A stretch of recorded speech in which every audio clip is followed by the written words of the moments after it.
Beijing mornings have a certain energy. The city moving fast, people heading somewhere, and me, I was on my way to meet a friend who was visiting Beijing for the first time. Today, we are visiting the Forbidden City, and the first thing that hits you is scale. Red walls, golden rooftops, crowds gathering beneath century of legacy, and then, of course, selfie mode.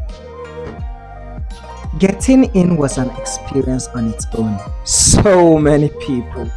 We are talking, laughing, probably over explaining everything to each other. But honestly, that's part of the fun, and experiencing it with a friend that makes it even more alive. As we moved through the crowd, I kept thinking about how different this place feels now. For nearly 500 years, this was off limits to ordinary people. Only emperors, officials, and the elite walk these grounds. Now, it's open to everyone to visit and see a piece of history. We passed one of those massive bronze water vats. At first glance, it looks decorative, but these were actually fire prevention tools filled with water to protect the wooden palace buildings from flames. Even in the 1400s, they were thinking about risk management. Everywhere you look had a lot of detailing, layered rooftops, dragons carved into beams. The architecture wasn't random. It was designed to reflect order, hierarchy, and harmony.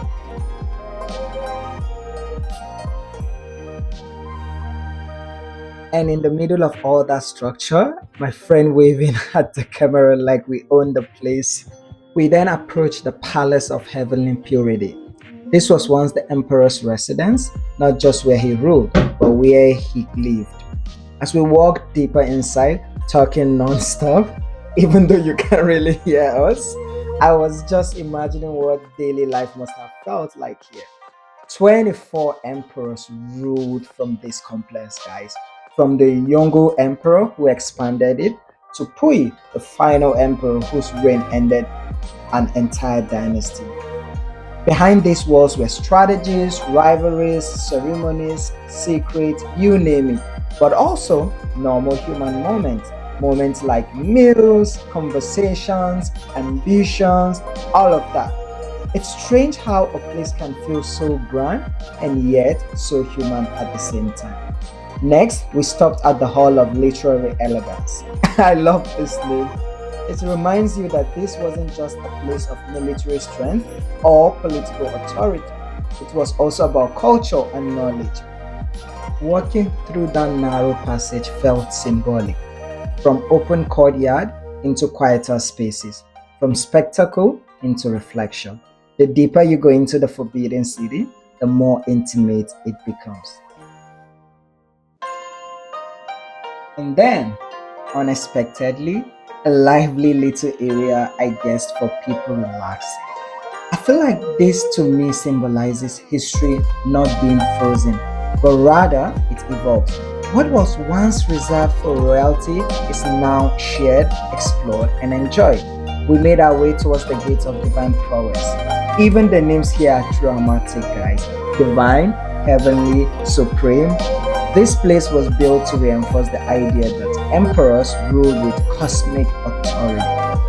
As we walked, I turned back for a moment. It's hard to grasp how massive this complex really is. Mind you, we only explored one section, and it could easily take a couple of days to see it all properly. Eventually, we reached the exit, feet tired, phones full of videos, minds full of perspective.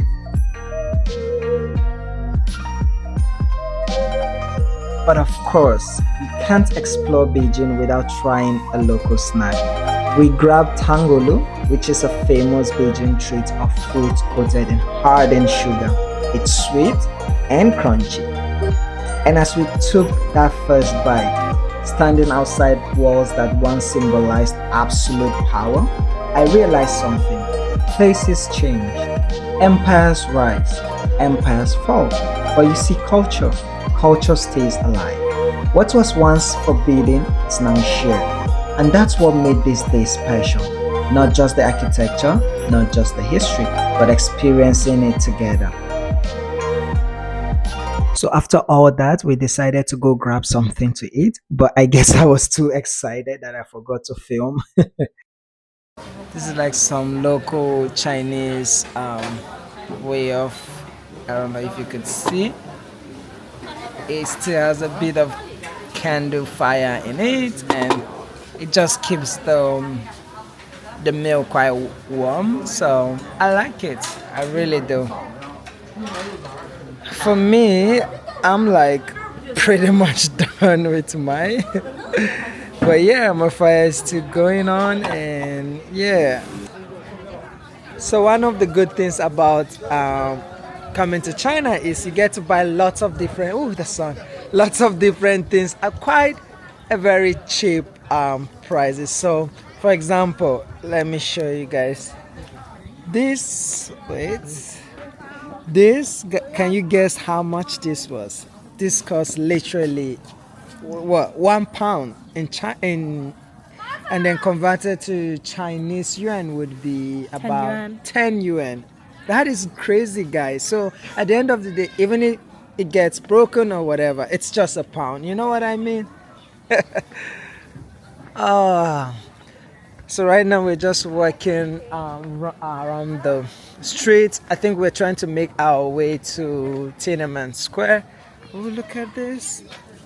Oh, we're trying to make our way here to Tiananmen Square, and yeah, we'll see what's up there. It's been a lovely day. The weather's been great. Everything going on well, but yeah, we'll see. So on our way to Tiananmen Square, we realized we needed to get our tickets before the day we were visiting, and so we couldn't go there. And we decided to just go to the city center and see around and maybe shop. So yeah.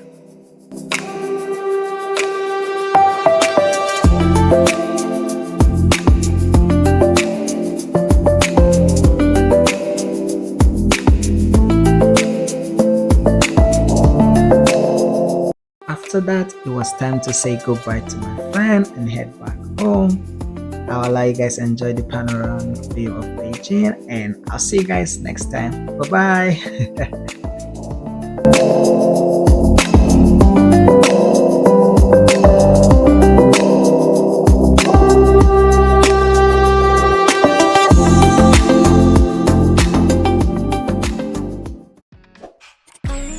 I don't mean I like to get it poppin', but these bitches in my business cut me out, choosing violence. If you see me out in public, you don't know me, keep it silent.